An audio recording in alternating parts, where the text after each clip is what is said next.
Hello, everyone, and welcome to Kimberly T Inspires TV show. My name is Kim. I'm your host, but today we have a special co-host named Heather Jamison. Am I saying your name right? I hope Jamison. Yes. She is an amazing author, coach, health coach, and today we're going to talk to her about her book. And her book is titled, if you don't mind me having to look that up quickly. Just tell me about yourself and about Penelope, the young lady in your story. Yeah. Thank you for having me on, Kimberly. Penelope is the main character in my story, and she is a young girl who really is looking for her purpose in life. She doesn't really know who she is, and she lives in a made up world. It takes place in more of a fantasy setting, and where each child is given a seed, and on their 13th birthday their seed is supposed to sprout with their identity kind of who they are. Well, when Penelope turns 13, her seed doesn't sprout, so she goes on a quest to find out, why isn't my seed sprouting? Who am I? I'm waiting for this moment to find out who I'm supposed to be, and it's not happening. So what do I do? So she goes on a journey, and along the way, she meets different characters and she takes their advice. And she really is looking in all sorts of places to find out who she is.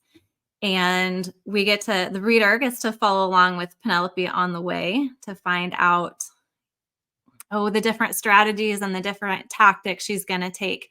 And they all involve changing herself in some way, thinking that she's not good enough, that if she would change certain things about herself, she would finally be who she's meant to be. And of course, all of these things leave her unfulfilled.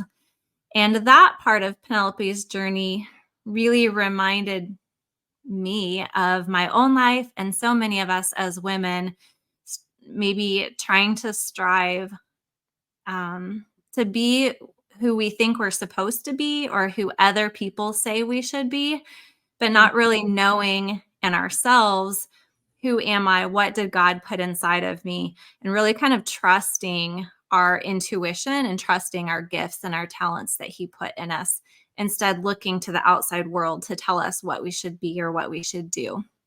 And Penelope does have a life altering moment near the end of the book, where she does discover kind of that deep place inside of her, uh, that reveals, or she discovers through that process of who she is and who God designed her to be.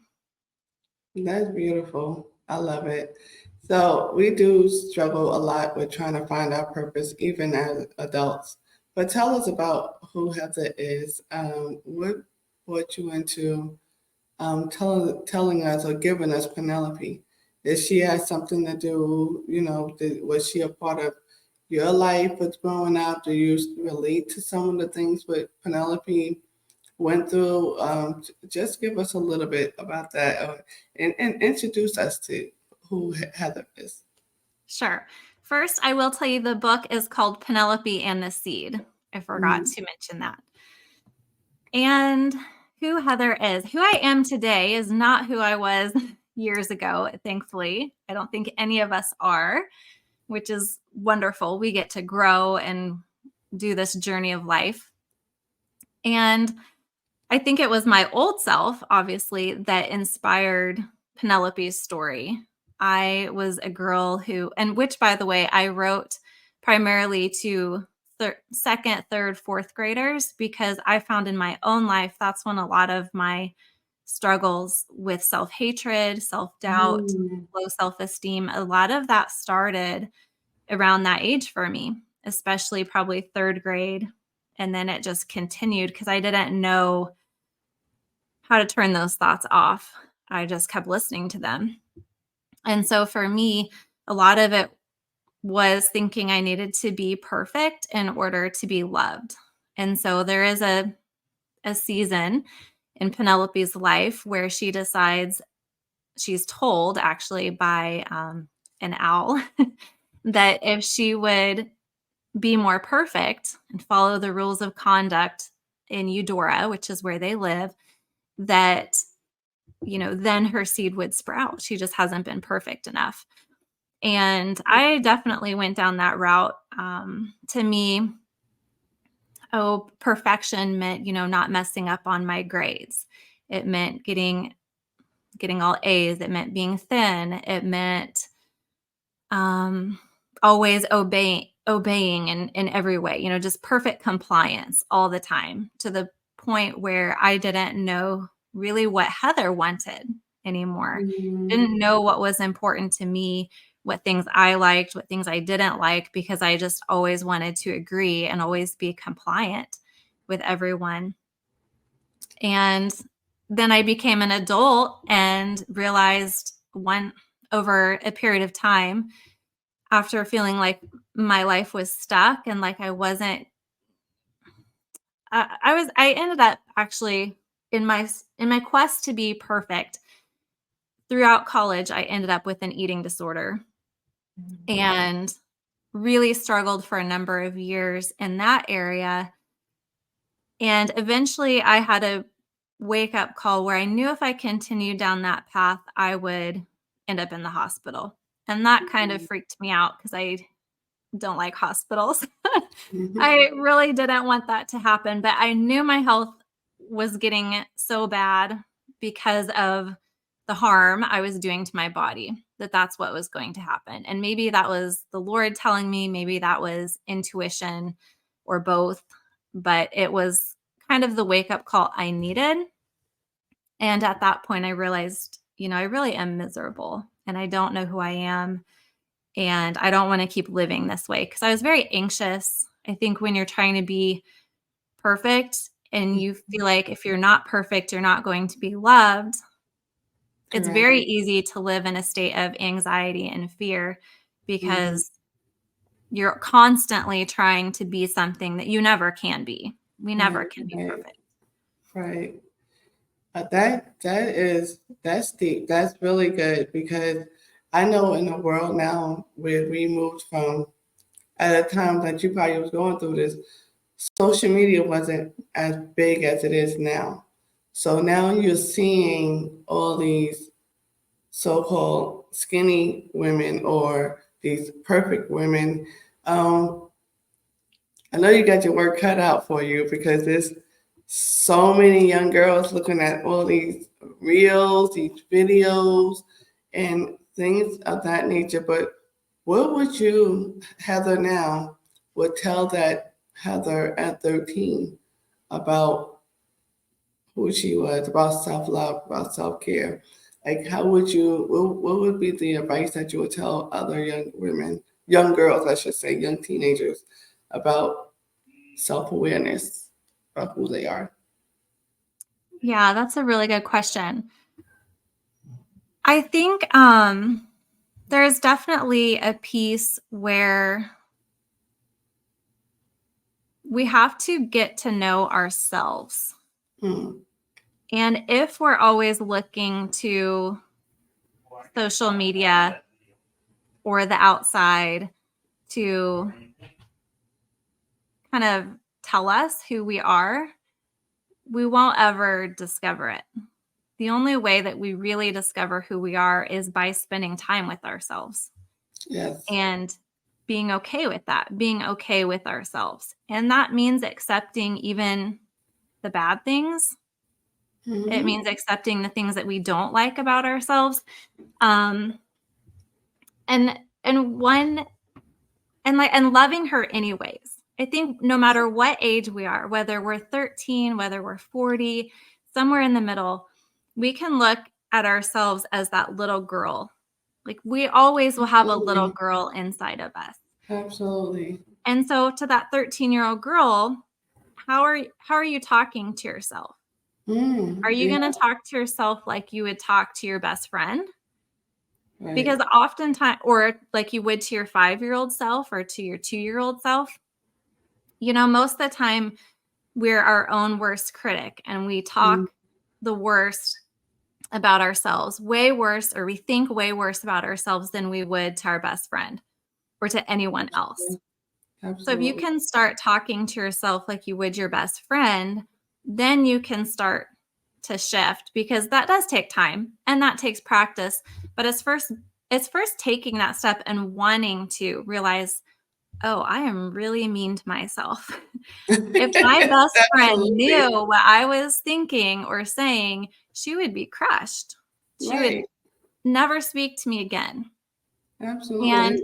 so if we can all treat ourselves like that 2-year-old self, 5-year-old self, or the best friend, then I think that's a good starting point. And I wish I had known that when I was 13, because I was really mean to myself.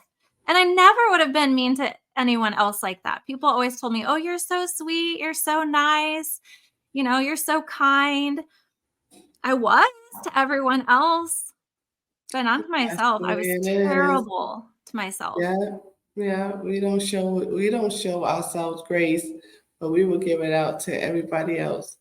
We will show everybody else unconditional love. Um, Let me ask you something. Do you have a routine for Heather's self-care? Like what do Heather do to unwind or to just to be self-aware of your emotions or what you're going through? Like, do you constantly keep going?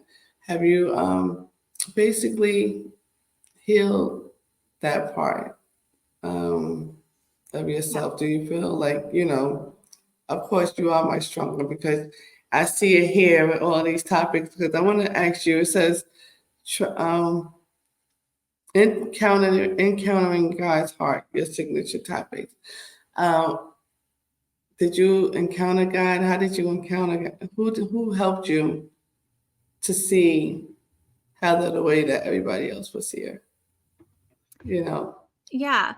I had a friend. Well, she wasn't necessarily a friend at the time, but I got invited to go hear her speak. And I ultimately went to her school called Ancient Paths in the end. And when I first met her, though, her name is Michelle Seidler, and she was a speaker.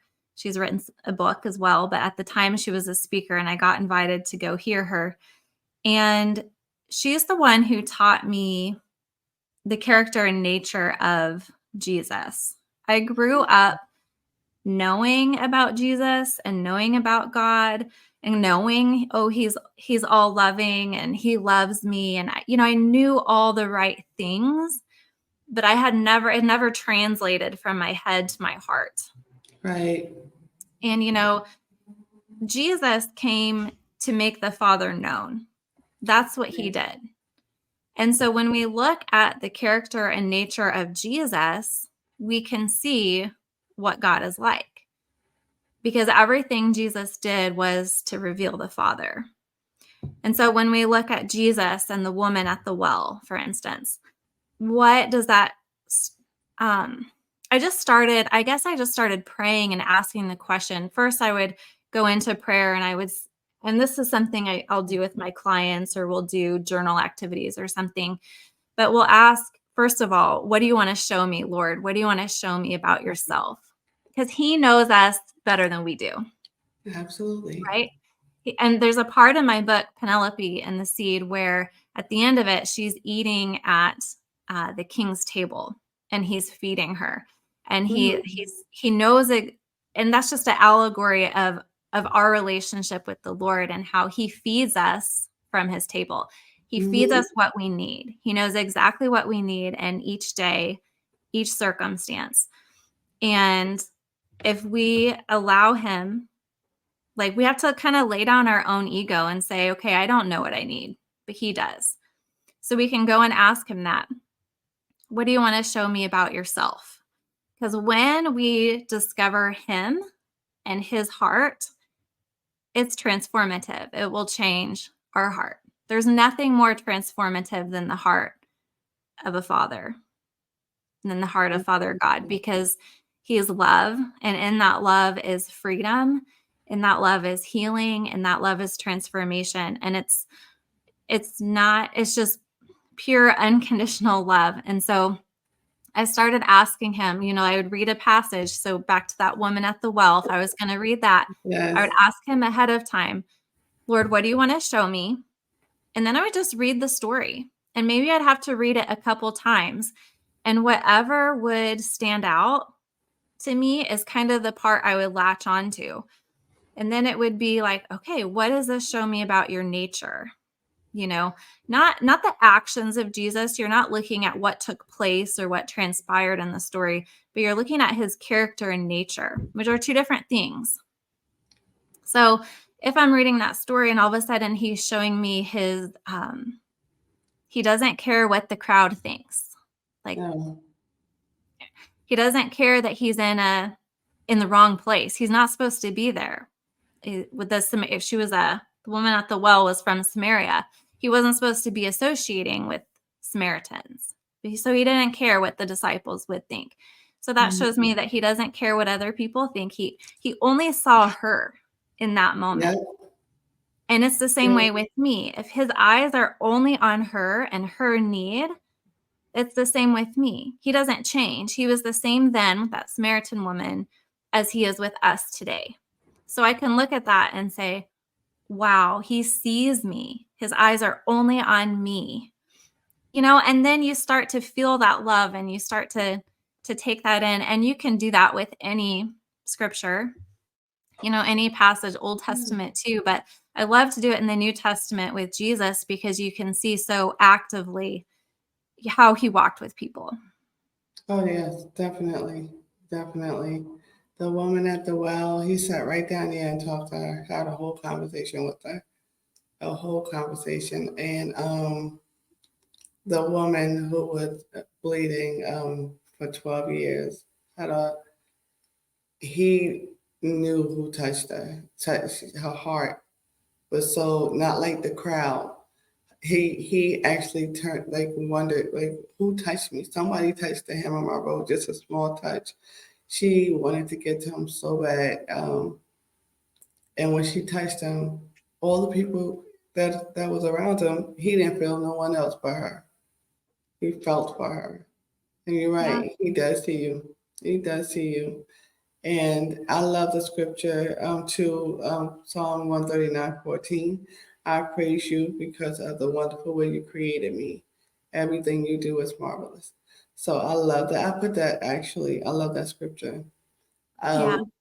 He made you, just that alone. He made you. He made you wonderful, marvelous, everything about you. And I know it's kind of hard for some people to see that about themselves, especially young girls, you know? So I wanted to ask you, and I love that what you just said. I wanted to ask you, you said that trusting your intuition and encountering God's heart. How do we do that? How do Yeah. we trust? Yeah. Um, the encountering God's heart is the exercise I just shared is an excellent way to do that. And then how we learn to trust our intuition is it takes practice. I think for some people it comes easier than others, but it does also come back to this place of loving ourselves and Mm, seeing ourselves how God sees us. Because if we don't love ourselves, we won't believe that our thoughts matter. right. We won't believe that um, our feeling, like our gut feeling, that we as women sometimes have. We won't believe that we can trust that if we don't love ourselves. And I noticed in my own life, there was a lot of times where after the fact, it was like, dang it. If I would have just trust my gut instinct, I would have been right. And it could have been such small things. Sometimes it's even like, where did I park the car? And it's like, I know it's right over there, but the person I'm with says, no, it's over It's here. over there. It's over here. And I'm like, but in my intuition, my gut, no, I know it's right here, but I wouldn't listen to them. I always was listening to everyone else because I Mm, didn't think I mattered. mm, I didn't think my opinions mattered. I didn't think my voice mattered. I didn't think I had anything valuable. Sorry, I you're turned that fine. off. I didn't think I had anything valuable to give. And Mm-hmm. that comes back to that place of love. And I think if we're walking in a humble and we're walking in, pure love that is not self-seeking and stuff like that, then we can trust our intuition because that is how a lot of times how God speaks to us. He gave us a spirit and he gave us his Holy Absolutely. Spirit when we accept him and when we're born again. Well, that comes largely through our spirit. And for those of us that are not born again, we have our conscience and God gave us a conscience to help keep us safe, to help Absolutely. steer us in the right direction. And then when we're born again and we have Holy Spirit, how much more can we be led by him? But it also comes back to trusting that he is in us. So the Bible Mm-hmm. says, Christ in us is the hope of glory. Or you read Romans 8 and it's all, the Jesus in us and how he's died and what he's done for us so that we can live in him. And if we don't believe that, we also won't trust ourselves. Because again, like we have to trust, okay, God is a better leader than I am a follower. We think of Jesus and he's the shepherd and we're the sheep. He's a Right. better leader than I am a follower. And he lives in me. And so I can trust him. I can trust him. Absolutely. And Absolutely. then when we start to make that shift, then we can trust our intuition and we can trust the still small voice inside of us because we're coming from a humble place and we're coming from a place of, okay, he's leading me and I'm going to trust him. Now, will we always do it right? Will sometimes our intuition be wrong? Yes, we're human. But I think it's also kind of a muscle too, and you have to learn to listen to it. You have to learn to tune in. And if we're always listening to everyone else's opinions, or we're always listening to the news or social media or all Mm, these other voices, it's just noise. It's just chatter. And if we're listening to all of that, we can't be aligned. We can't be centered with right. um Right. I agree. So with all the things that goes inside of us in our temple, we got to take care of our temple. That's very important, yeah. especially when he gave it to us. He lives in us. You also talked about um, your relationship, having a relationship, healthy relationship with food, feeding your temple. I believe just more than just spiritual, but we also must have to have a healthy relationship with food. People will go on these super like these diets that will just basically bring you to near death sometimes. But how is it that we can have a healthy relationship with God and with food? Yeah. It all is so intertwined. We are body, soul, and spirit. And I don't think you can be just one and be Mhm. healthy in the others. You Right. can't. It's like a tripod. If you have a stool that has the three legs, uh, and only one One of of them them is is, missing, right? yeah, Two it's of not them is gonna work. missing. Right. So you have to have all three. My background was very messed up relationship with food. I feared almost all food because I thought it would Right. make me fat. But then once I started to get better from, like, I had that problem, but I was also would binge too. So I kind of had two sides to the same coin. And as I started to walk out of that, so much of it was related to my unhappiness with myself and eating my emotions. Mm. or needing to control. It was a big control thing. Food became something Yep. I could control when a lot of life felt chaotic or out of my Yep. control. That's right. So if you can kind of uncover the beliefs or mindsets, and this is where sometimes working with a coach or a therapist can be helpful if you're struggling yourself, or there's so many books and resources, that are wonderful.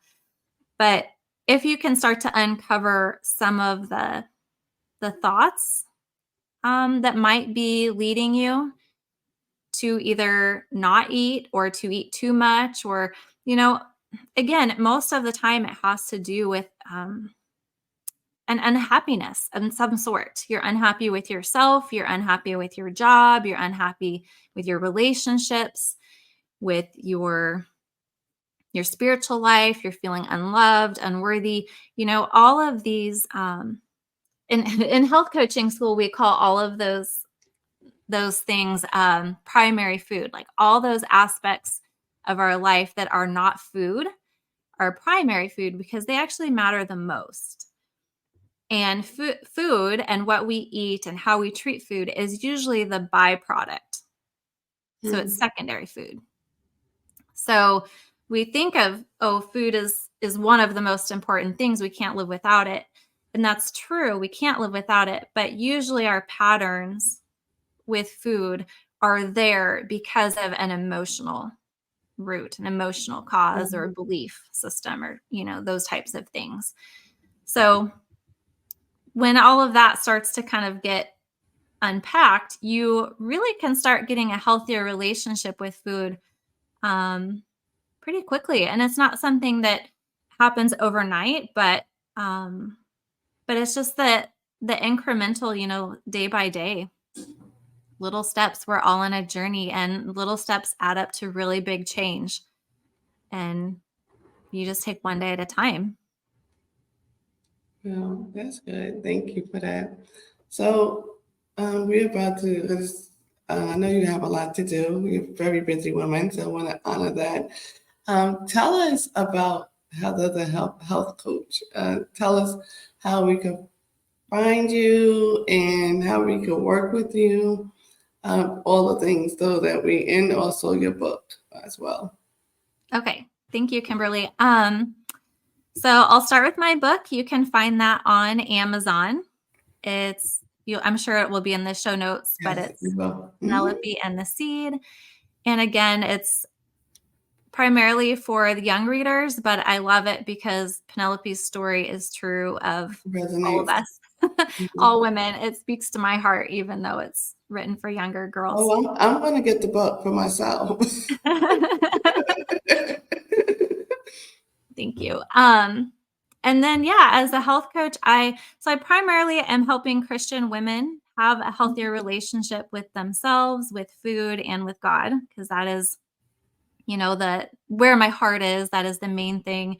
Usually within that, we focus on everyone usually has weight loss goals or sustainability goals. And so we're usually working on that as well. And within that, generally, we're working on three main areas, those being cellular health, because that's foundational. If you don't have healthy cells, that's like the building block. We're made up of cells more than Mhm. anything, trillions and trillions of cells. So if our cells aren't healthy, then we can't continue building a strong building. We want our temple to be strong and healthy. So the foundation of our health, anyways, of our physical body is going to be cellular health. So we usually work on that, and that usually is inflammation usually comes into play with that. Gut health is always comes into play with that too, as well as just whole body health. So usually those are kind of three other pillars that we tie into the body, soul, and spirit aspect. So very holistic, Mhm. um, I have group coaching programs, but I also have one-on-one coaching. So um, different, and also for anyone that is not, wanting to do coaching necessarily, I have a private Facebook group, Facebook community where I'm kind of new at that, so bear with me. I'm learning how to do that, and I have We plans. all trying to get it with this technology. Yeah, Yeah, I'm not the greatest, but it is a great place where you can come on and meet other women that are also there as awesome. well, Awesome. Yes, learning the same community is thing. very important. We'll Yeah. find you. Community is very important. Um, yeah, so Heather the coach, Heather the author, is there anything else that you would like to share with us? Um, What do you do? What do you like to do in your free time? What is your Do you have like a special? Do you have a diet plan, or is there no diet with you teaching us?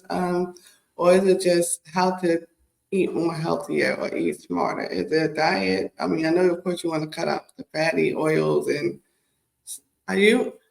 mhm. Do you love carbohydrates like I do? Because I was told I need to cut it out. I was told that I need to have what's this Mediterranean diet? Oh, I guess. Mediterranean. Yes. Oh, you heard about that? Yeah. So tell me more about that, because this is what I'm supposed to be going into. I know I probably need to do one-on-one coaching with you. I may need to sign up. Okay.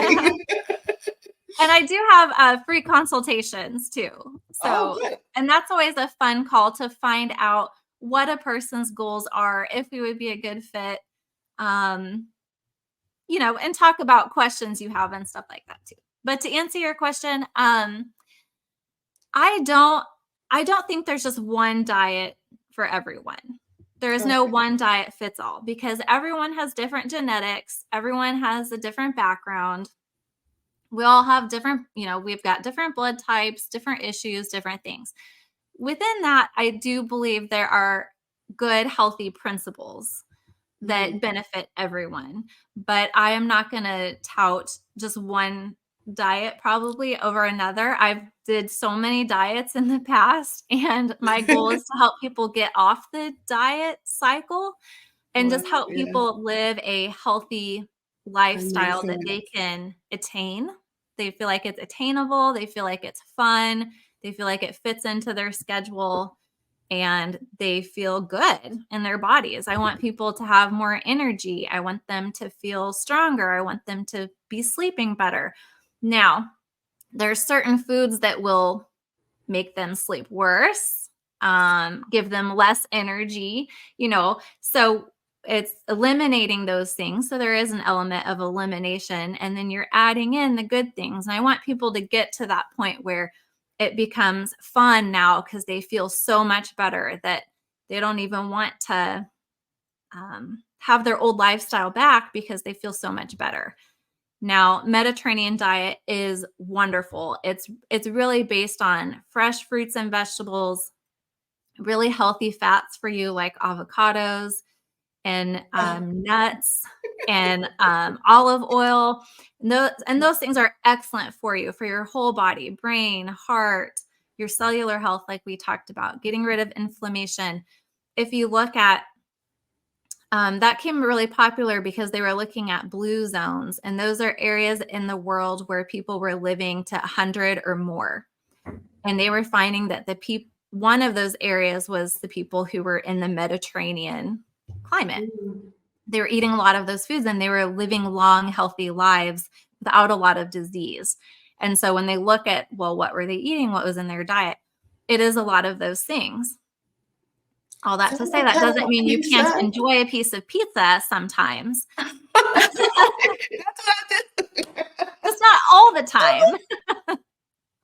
Oh my gosh. Okay, so I know we probably shouldn't be calling out names. I love the journal pieces, the little personal ones. They are so good.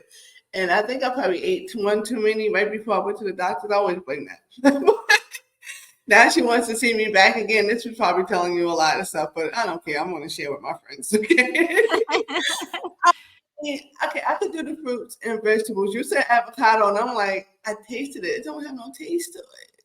So Well, you can one really easy way to get in avocados, because sometimes people don't even like the taste of it. It's excellent in smoothies. Okay. And you can't really taste it anyways in a smoothie because you've got lots of other things in there too. You can throw in some spinach and blueberries and strawberries, little Those are my favorites. ginger, Yes. and even and you can use, unsweetened almond milk for it. And or if you don't want to use the almond milk, use green tea, which helps boost your metabolism. And you get that in there and you won't even taste the avocado, but then you'll get all the nutrient benefits of it. I am already say that you're gonna be my health coach now, okay? Because you're gonna have to help me along this Mediterranean path because I just don't. And I, well, you don't have to cook. Don't it just seems like all the food is not cooking, like prepared. It sounds like it's all fruits and vegetables and nuts. But you got to cut out white pasta. You got to cut out regular pasta. You got to eat brown, green or whole grain pasta and brown rice.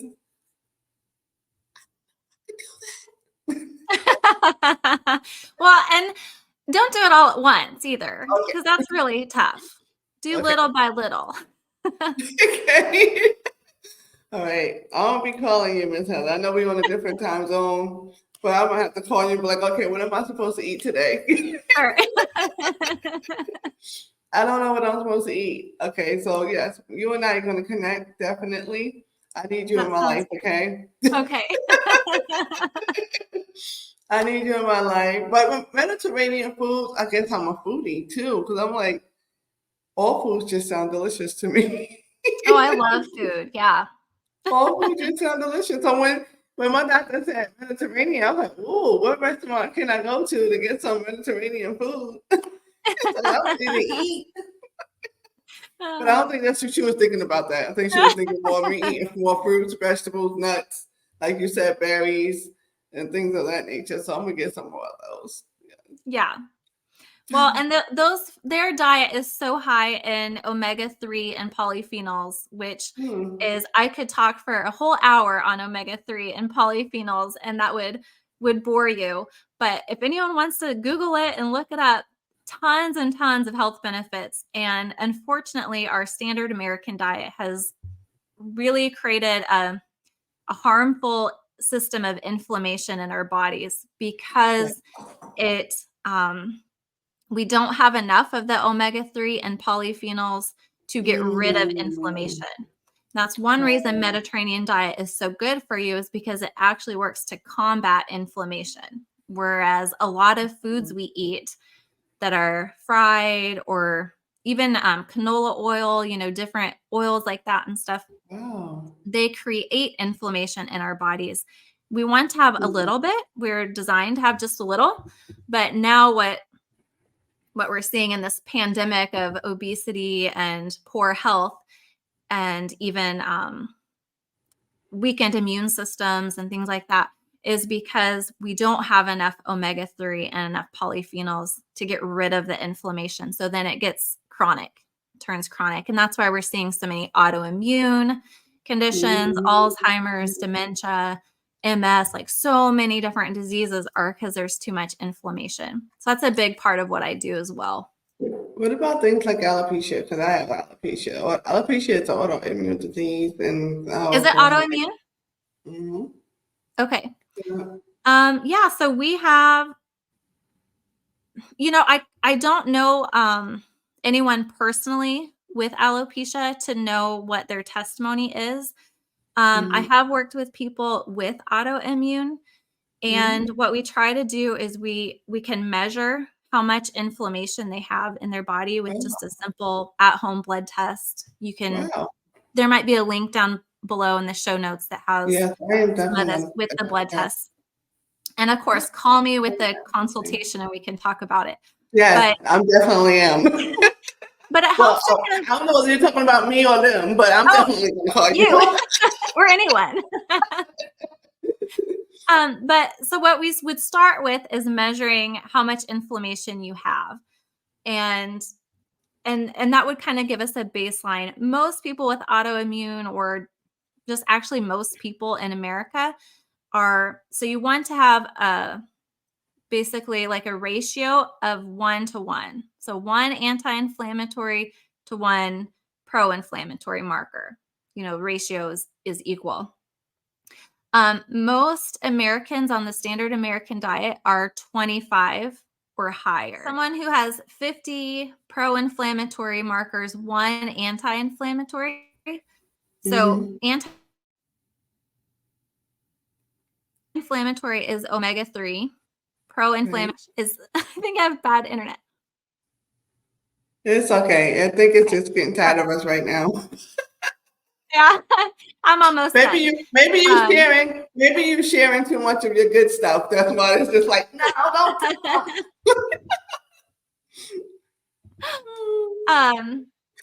So yeah, if you're out of balance, like say if you were out of balance and you had 50-1 ratio, that would be like having 50 fires and 1 fireman. One fireman can't put out 50 fires. Right. And this is what we're seeing is a lot of people are having 20, 25, all the way up to 50, sometimes even higher of inflammatory markers in their body, which are omega-6s and sometimes omega-9, mainly omega-6s. Just because of our diets today, we have way too much of that in our food. And it's making us really sick, unfortunately. So one thing I like to do if clients want to is we measure that and then we put a protocol into place so that they can get their levels back down to a healthy range. Right. And the way that a person reacts to that protocol is going to be different. It will help everyone, but for some people, they're going to notice it more in their skin. Other people might notice it more. Most people notice that their pain has gone away.